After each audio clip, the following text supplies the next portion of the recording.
सबको आ रही है कंटिन्यूशन सब चल रही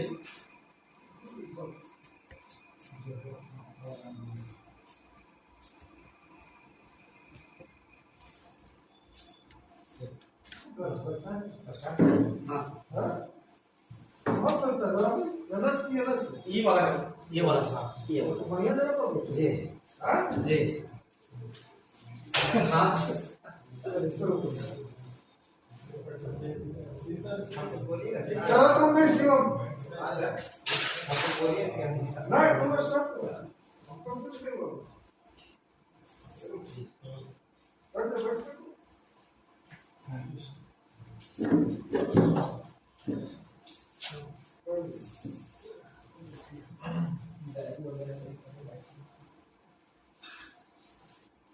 देखिए देखिए दूसरा आपको लिख के फीडबैक देना होगा ना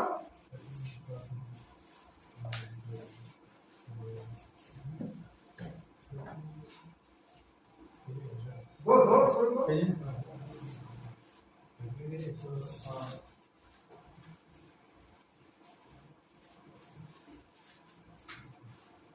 Good morning to all of you. Respected principal sir and my dear teachers.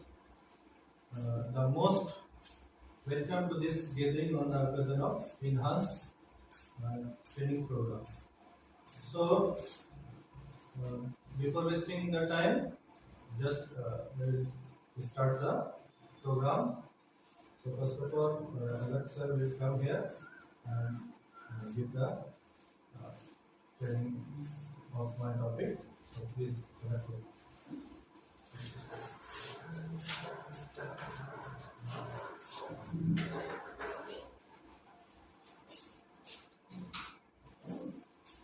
Good morning to all.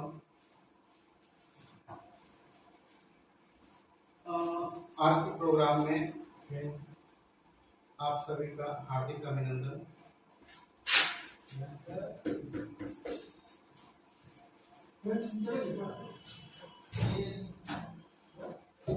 आज का टॉपिक है essential components of lesson plan.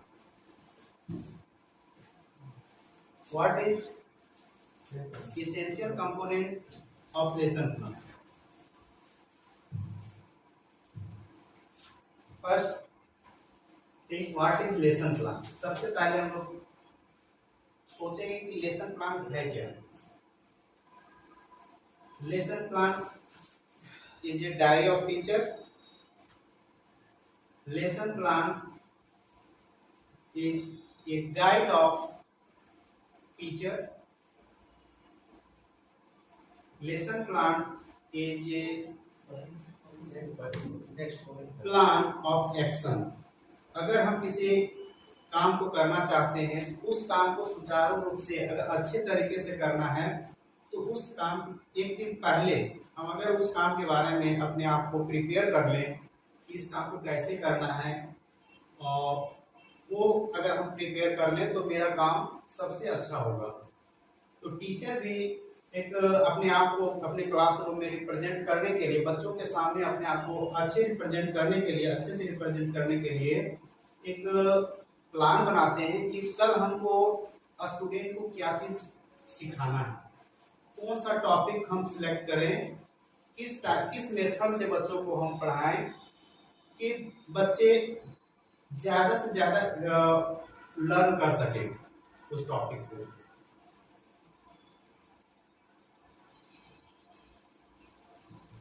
The lesson plan is actually a plan of action, and planning for a lesson is a teacher detailed description of a lesson which is prepared before they start teaching।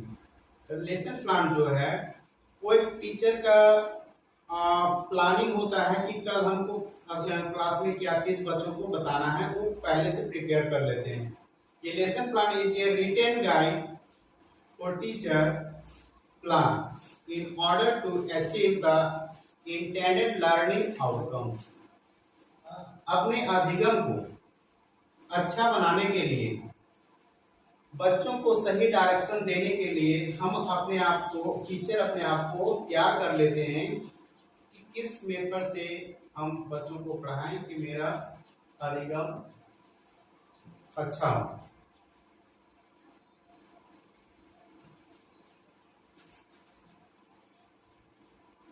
Principal sir always told that lesson plan is Gita and Quran of a teacher। जैसा कि principal sir हमको पहले से ही बता रहे थे कि lesson plan जो है वो एक टीचर का गीता और कुरान के जैसे होते हैं। लेसन प्लान को गीता और कुरान कहने का मतलब है कि लेसन प्लान ही एक ऐसा प्लान होता है टीचर का, ये प्रूव्ड होता है कि आप क्लास में सिलेबस कहाँ तक कंप्लीट किए हैं, क्या कौन कौन सा टॉपिक आप पढ़ा चुके हैं, वो अपने आप को प्रूव करने का एक डायरी होता है, जिसके तहत एक टीचर अपने आप को प्रूव करते हैं कि हम ऑलरेडी सिलेबस कंप्लीट कर चुके हैं और अच्छे तरीके से कर चुके हैं।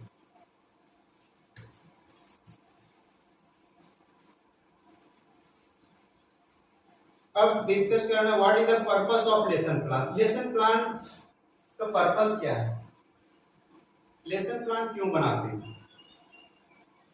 फर्स्ट पॉइंट है प्रोड्यूस बेटर थिंकिंग लेवल। अपने बच्चों के सोचने की शक्ति, उसकी लेवल को बेटर करने के लिए हम पहले से प्रिपेयर हो जाते हैं कि किस टाइप से हमको पढ़ाना है, उसका थिंकिंग पावर ज्यादा स्ट्रांग हो।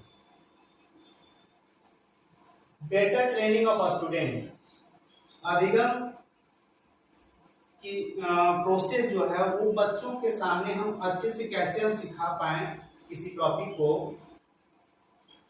इसलिए लेसन प्लान बहुत जरूरी है। And next point save time. Lesson plan बनाने से हम लोग को पता चलता है कि हमको 45 मिनट में क्या क्या पढ़ाना है, उसके अंदर हम सिलेबस अपना कंप्लीट कर लेते हैं, टाइम भी सेव होता है, बेटर लर्निंग और अच्छी अधिगम होती है। गुड ऑर्गेनाइजेशन, और टीचर अपने क्लास को अच्छे तरह से हैंडल कर पाते हैं, सुचारू रूप से चला पाते हैं।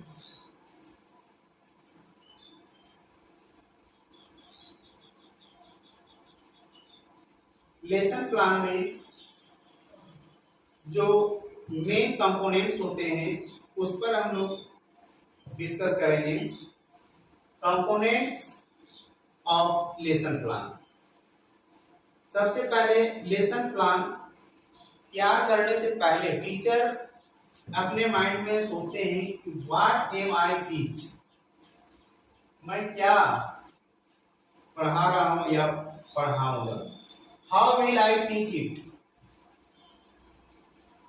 कैसे मैं इसे पढ़ाऊंगा। हाउ विल आई नो, कैसे मैं जानूंगा इफ माई स्टूडेंट अंडरस्टैंड, अगर मेरा बच्चा समझ रहा है। मेरे द्वारा अगर हम क्लास में पढ़ा रहे हैं तो मेरी पढ़ाई से स्टूडेंट कितने सेटिस्फाइड हैं, वो हम कैसे पता करेंगे। और फोर्थ पॉइंट है what is the effective teaching style, और बच्चों को किस मेथड से हम पढ़ाएं कि मेरा पढ़ाने का तरीका जो है सबसे ज्यादा इफेक्टिव हो, आकर्षक हो। ये लेसन प्लान बनाने से पहले टीचर ये 4 पॉइंट सोचते हैं, जिसके कारण लेसन प्लान प्रिपेयर हो पाता है। अब है component of lesson plan. Lesson plan में हम लोग को कौन कौन सा टॉपिक इसेंशियल नेसेसरी है। तो फर्स्ट है डेट। अगर हम लेसन प्लान बनाते हैं तो सबसे पहले किस दिन का लेसन प्लान बना रहे हैं वो डेट मेंशन करना बहुत जरूरी है। फिर है school name. School name heading में डालना पड़ता है, क्योंकि आप किस स्कूल में पढ़ा रहे हैं, किस स्कूल का लेसन प्लान है वो रिप्रेजेंट करता है। फिर है क्लास, कौन सा क्लास आपको पढ़ाना है, कौन सा क्लास लेना है। अब है टॉपिक और एक है सब टॉपिक। अगर टॉपिक मेन होता है, जैसे हमको मैथ पढ़ाना है, मैथ में अगर हम मेंसुरेशन स्टार्ट किए तो टॉपिक में हो जाएगा मेरा मेंसुरेशन, और सब टॉपिक में हो जाएगा। जैसे मेंसुरेशन में बहुत सारे टॉपिक है, सिलेंडर है, स्फीयर है, क्यूबॉइड है, क्यूब है, कौन है, कौन उसमें मेंस्ट्रुएशन में कौन सा टॉपिक चूज किए हैं वो सब टॉपिक में आएगा। जैसे हमको सिलेंडर पढ़ाना है, टॉपिक हो गया मेंस्ट्रुएशन, सब टॉपिक हो गया सिलेंडर।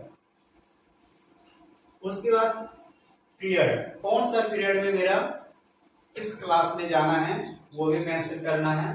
एंड ड्यूरेशन, ड्यूरेशन कितने समय की अवधि हमको मिला है एक पीरियड को कंप्लीट करने में, पीटीसी।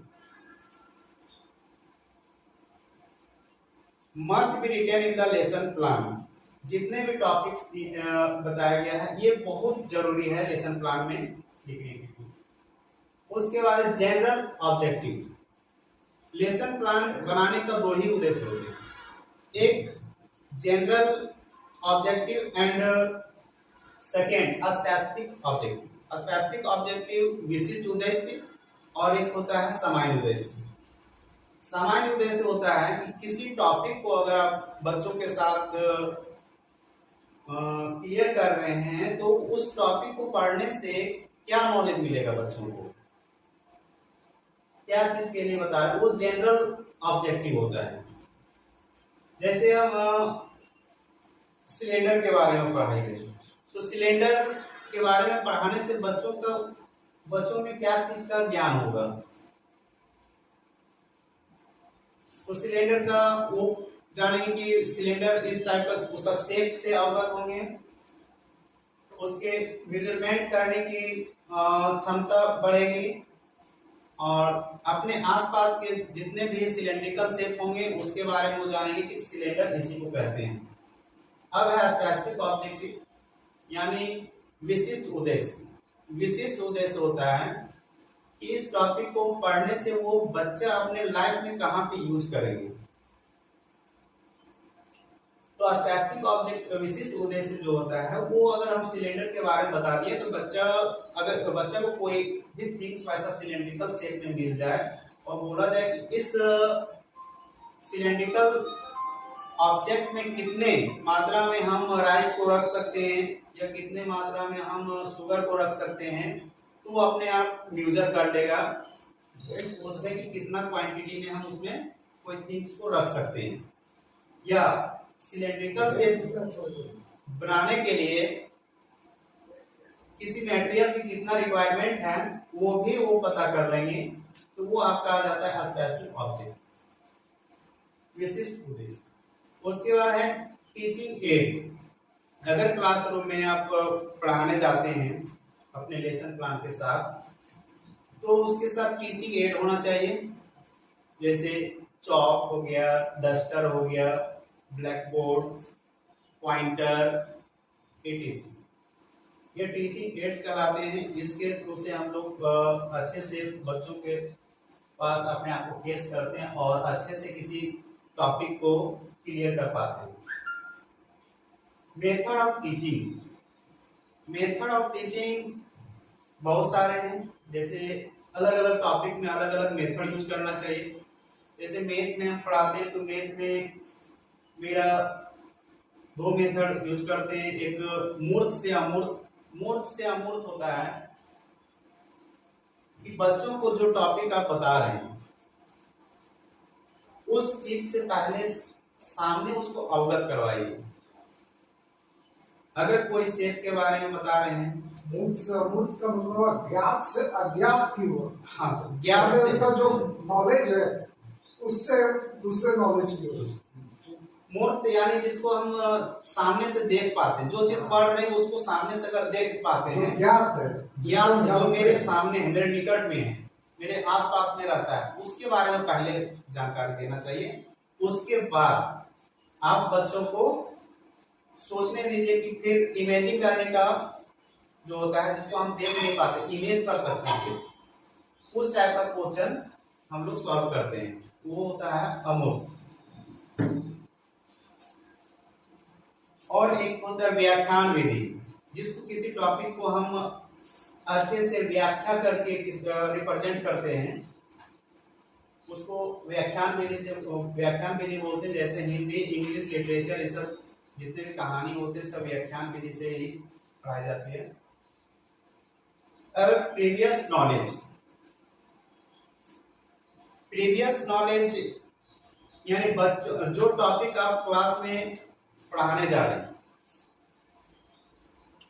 बच्चों से पहले आप फीडबैक लीजिए, जानिए कि बच्चों में उस टॉपिक के बारे में क्या क्या पहले से जानकारी है। प्रीवियस नॉलेज पहले एक दो क्वेश्चन ऐसा सेलेक्ट कर लीजिए अपने लेसन प्लान में जो टॉपिक से रिलेटेड हो और बेसिक क्वेश्चन हो उस टॉपिक से, जो बच्चा उस टॉपिक को कुछ आंसर दे सके। उससे पता चलता है कि बच्चों में इसके बारे में पहले से कितना नॉलेज है। फिर है इंट्रोडक्शन, जो टॉपिक बता रहे हैं उस टॉपिक का इंट्रोडक्शन करवाइए पहले बच्चों में, कौन सा टॉपिक है, इसमें क्या क्या हम लोग सीखेंगे। फिर है प्रेजेंटेशन, अब उस क्वेश्चन को या उस टॉपिक को बच्चों के सामने प्रेजेंटेशन करना है, यानी किसी क्वेश्चन प्रॉब्लम को सॉल्यूशन बताना है।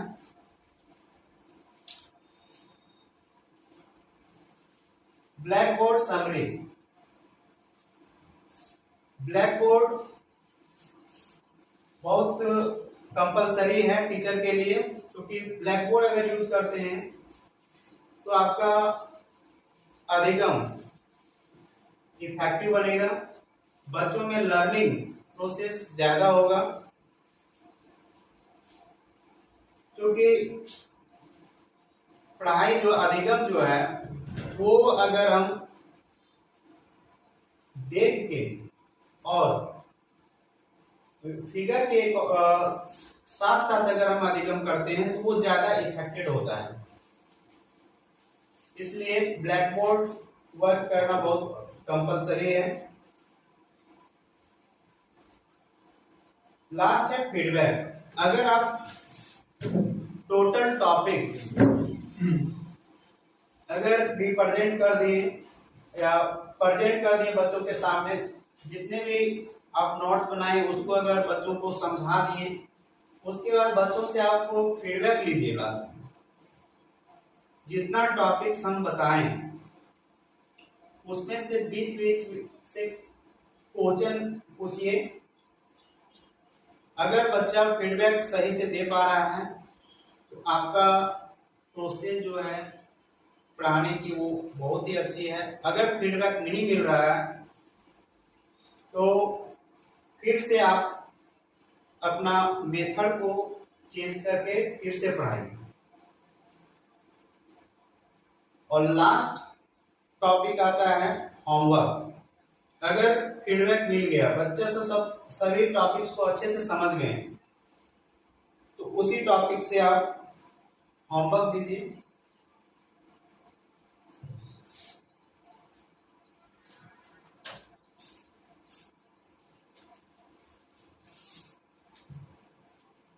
अब है टीचिंग एड। टीचिंग एड यानी अपने टीचिंग को इफेक्टिव बनाने के लिए lesson plan also included that description of teaching learning material. Lesson plan जो है वो आपका इंक्लूड है टीचिंग लर्निंग मटेरियल में। It is obtain given under two heading wise general aid and specific aid, यानी सामान्य एड और एक हो गया विशिष्ट एड। जो नॉर्मली हम लोग यूज करते हैं chalk, duster, bench, chair, pointer, ये सब जनरल एड में आता है।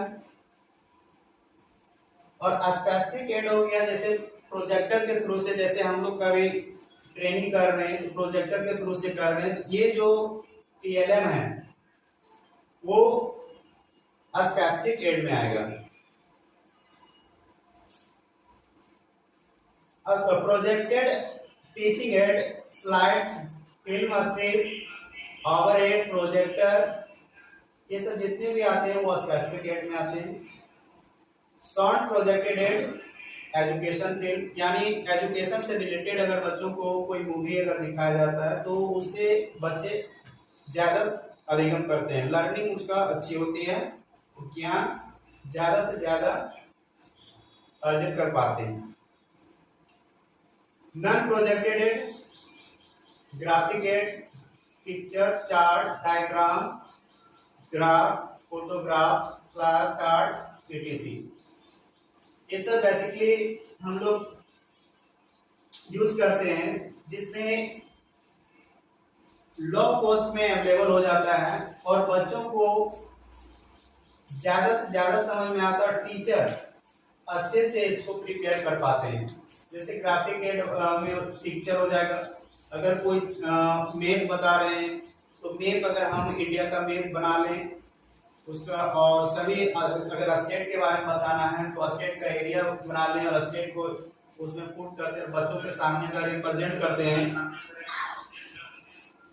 कि झारखंड किस प्लेस पर है इंडिया में और गोवा अदर स्टेट कहाँ कहाँ के हैं, वो आप अच्छे से रिप्रेजेंट कर सकते हैं पिक्चर के थ्रू से। चार्ट के थ्रू से भी आप अट्रैक्टिव उसको बना सकते हैं।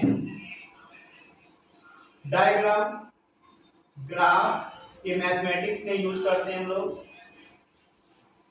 मैथ में ग्राफ का क्वेश्चन अगर हमको बताना है तो ग्राफ को पहले एक पेपर में हम लोग को ग्राफ का एक कॉपी ले जाना पड़ेगा और ग्राफ के थ्रू से हम किसी पॉइंट को रिप्रेजेंट कर सकते हैं बच्चों के सामने कि दो पॉइंट के बीच में बहुत सारे पॉइंट होते हैं। फोटोग्राफ किसी चीज का अगर एक्सप्लेन करना है बच्चों के सामने तो अगर हम उसका फोटो दिखा के उसके बारे में अगर बताएं तो ज्यादा इफेक्टेड होगा। Flash card etc। 3 dimension aid, diagram, model etc। 3 dimension में आ जाएगा, डायग्राम हो जाएगा, जैसे 3D बोलते हैं जिसमें 3 डायमेंशन होते हैं, यानी जिस शेप में लेंथ, ब्रेथ, हाइट तीनों होगा उसको 3D बोलते हैं। ऑडियो एड, अगर आपके क्लास में कोई बच्चा जिनको सुनने में दिक्कत हो तो उस बच्चे को अगर आपको पढ़ाना है तो उसका लर्निंग लेवल को अच्छा करने के लिए आपको radio, tape recorder, sound system के अकॉर्डिंग उसके अनुसार आपको पढ़ाना पड़ेगा। एक्टिविटी एड, एक्टिविटी एड अपने स्कूल में आप एक्टिविटी से बच्चों में बहुत सारी लर्निंग का एबिलिटी जो है वो बढ़ता है। बच्चों के एक दूसरे से मिलने से या एक दूसरे के साथ रहने से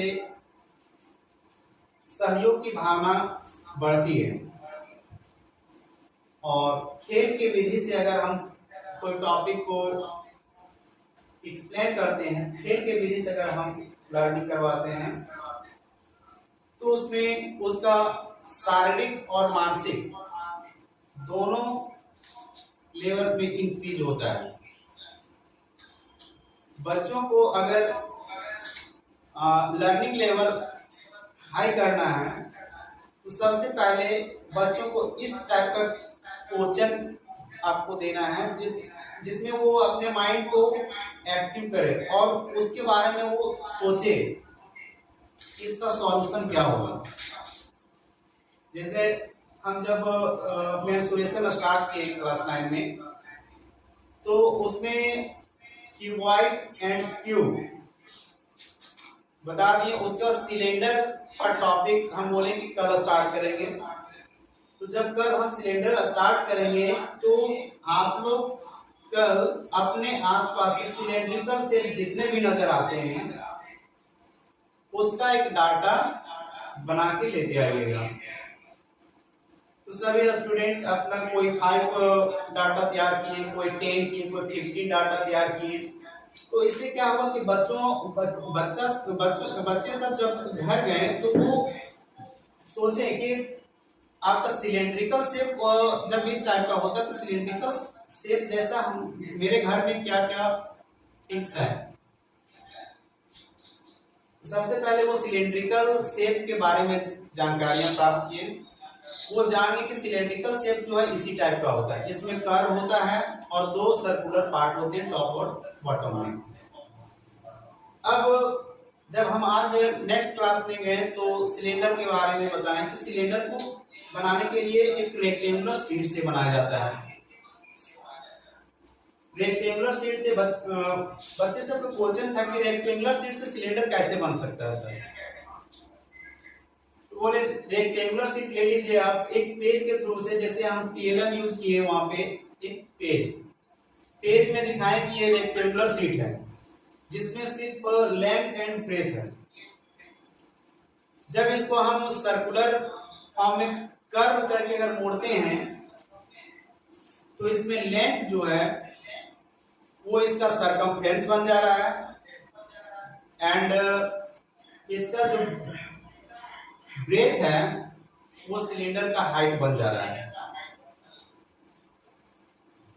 तो किसी भी डायमेंशन का अगर एरिया निकालना है तो L इंटू बी होता है, लेंथ इंटू ब्रेथ।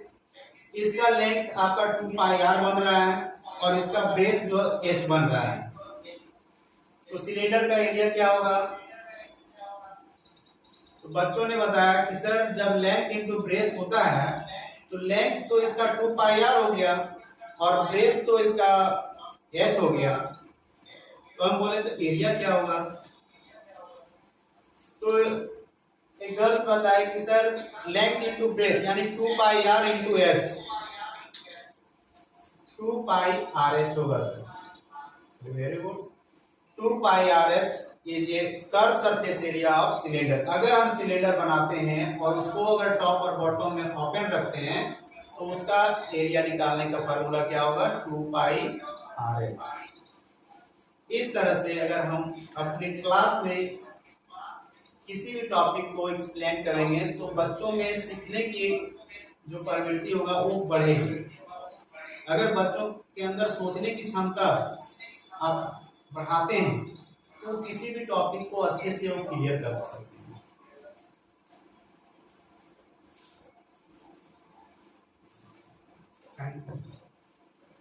Any कोई suggestion? Any questions? Any questions? One question. It would be better if you use English word in your suggestion or whatever you are saying regarding mathematics, regarding the topic, exact topic. So that will be better, more effective. Are you speaking English then? No, just where somewhere you want to use English word, English sentence, Yes. somewhere that will be effective Yes. for listening. Any question? Any question? What is the difference between general objectives and specific objectives? Good question.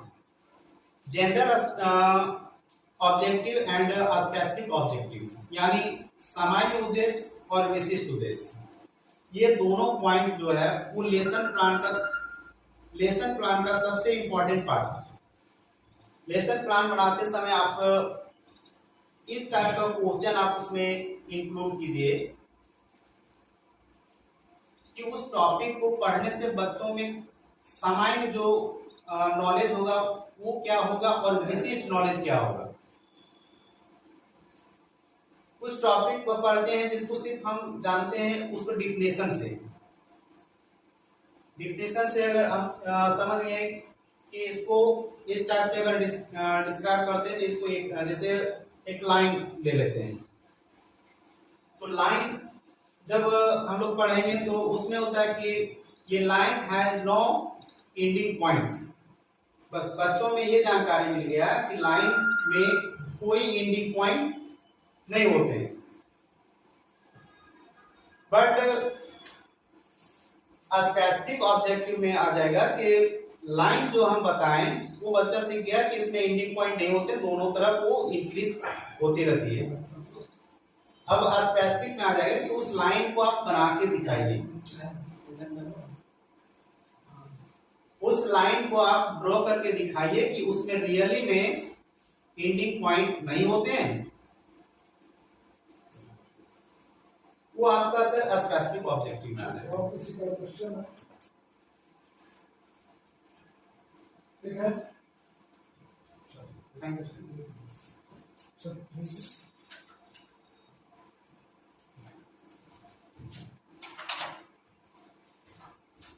Good afternoon, everyone.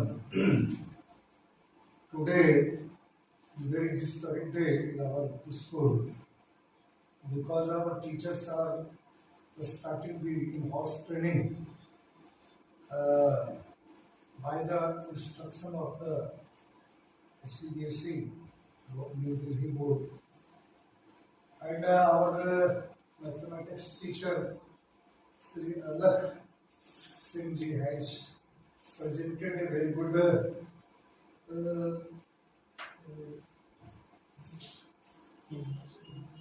subject. Now training. Subject the components of lesson plan. As we know that lesson plan is a very important aspect of the class teaching. Without lesson plan, a teacher cannot be teach a very good way in the classroom. So, lesson plan is a Gita or Quran. I always told among you, lesson plan is a Gita or Quran. So always think about it. If you want to teach effectively in your classroom, you have to make a good lesson plan always. And our Alex ji has presented a very good topic today, and he has given many new things for our teacher for learn. And if our teacher learn from today training, perhaps they will gain very good knowledge in classroom to the student from this topic. So I extend my hearty thanks to Alak Singh ji, who has presented very good lesson today, which is very effective, and I hope next time he will again give us a very good lesson to us from the training. And next Sri Kumar ji will come here and start other lesson for today's session. And further, Sri Niman ji will ready for next session. And Sri Kumar ji, please come on dice and start your lesson today in the hospital. ठीक है ना, ले लिया ना? Yes.